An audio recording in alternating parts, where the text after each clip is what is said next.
There's a moment that happens in many conversations where something suddenly shifts. You say something, the other person reacts, and you can feel it immediately. They didn't understand what you meant. And now they're responding to something that isn't actually what you were trying to say. And in that moment, a few things often happen all at once. First is frustration, because you know that's not what you meant. Then there's disappointment, because now the conversation feels like it's heading in the wrong direction. And then there's the strong urge to correct it immediately, to explain, to clarify, to fix the misunderstandings as quickly as possible. But sometimes, the more that we try to correct the misunderstanding, the more that the conversation begins to escalate. Today, I want to talk about why that happens, and why sometimes being misunderstood matters far more than being right.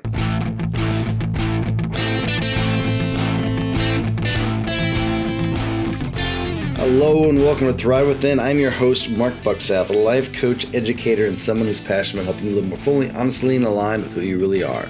This podcast is your space for real talk and focused coaching on things like confidence, purpose, boundaries, self-doubt, and personal growth.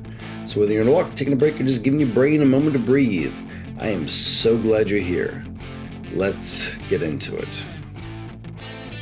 Over the last couple of episodes, we've talked about how people respond to conflict differently. Some people move toward it. Some people need time to process. Today, I want to talk about something that often happens in those moments.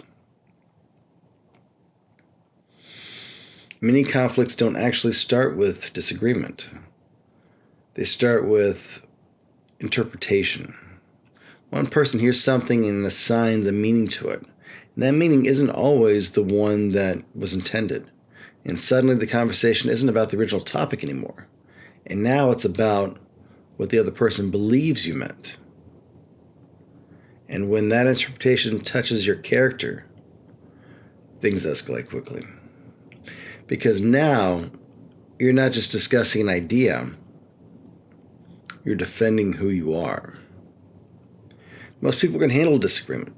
Two people can see the world differently and still respect each other. But when someone believes something about your character that isn't true, that hits deeper. It can feel like they're seeing a version of you that just doesn't exist. And maybe they believe you were being dismissive or selfish or uncaring. But in your mind, your intent can feel completely different. And that gap between intent and interpretation, it creates tension. Because what you want more than anything is in the moment isn't to win the argument, it's you want to restore the understanding. There's a situation where this shows up all the time. You're having a conversation with someone you care about. Maybe it's a partner, maybe a friend, maybe a coworker. You say something that in your mind is completely reasonable, but the other person hears it differently. Now, their response isn't about the topic anymore. It's about what they believe you meant. And suddenly, you're not talking about the issue anymore. You're starting to defend your character. You find yourself saying things like, that's not what I meant. That's not what I'm trying to say. That's not who I am. And the frustrating part is that the more that you try to clarify your intent, the more the conversation can feel like it's slipping further away from understanding. Because once emotions start rising, people stop listening for meaning and they start listening for defense. And that's when conversations become difficult. Not because the issue is complicated, but because the interpretation has shifted away from intent. This is where the instinct immediately to correct the misunderstanding shows up. You start explaining, start clarifying, repeating what you want, trying to help the other person see your perspective. But sometimes the energy behind the correction is unintentionally adding pressure to the conversation. The other person may feel like they're being pushed to change their view quickly. And when people feel pushed, they often become more defensive instead of more receptive. Now, people are trying to prove their point instead of understanding each other. One of the most important shifts in communication is recognizing the agreement is not the first goal. Understanding is. Two people can disagree and maintain respect if they understand each other's intentions.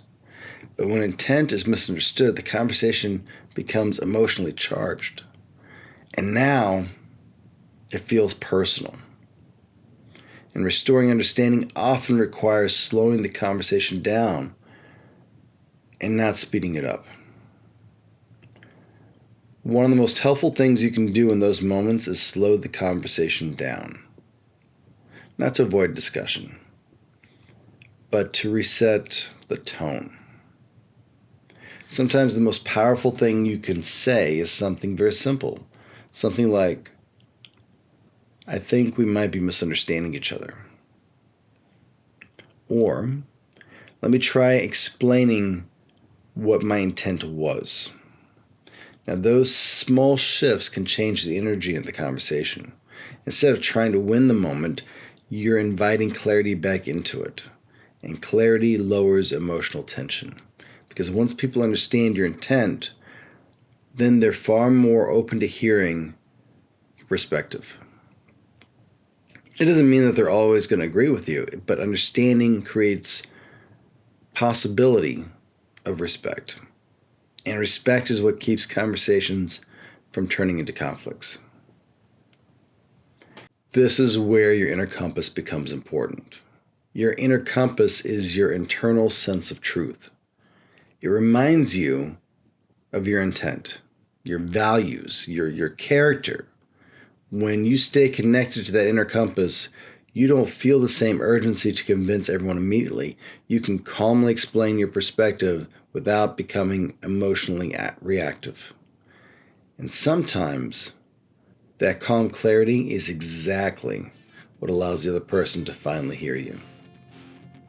So the next time you find yourself in a conversation where you feel misunderstood, pause for a moment and notice what's really happening. Is the disagreement about facts, or is it about interpretation? Often the real goal isn't about proving that you're right. It's restoring the understanding of your intent. Because when people understand each other's intentions, even difficult conversations can lead back to connection. And when you stay aligned with your inner compass, you don't need to control the conversation. You simply need to communicate honestly and remain grounded in who you are. Thanks for spending time with me today. Until next time, keep listening to that inner compass.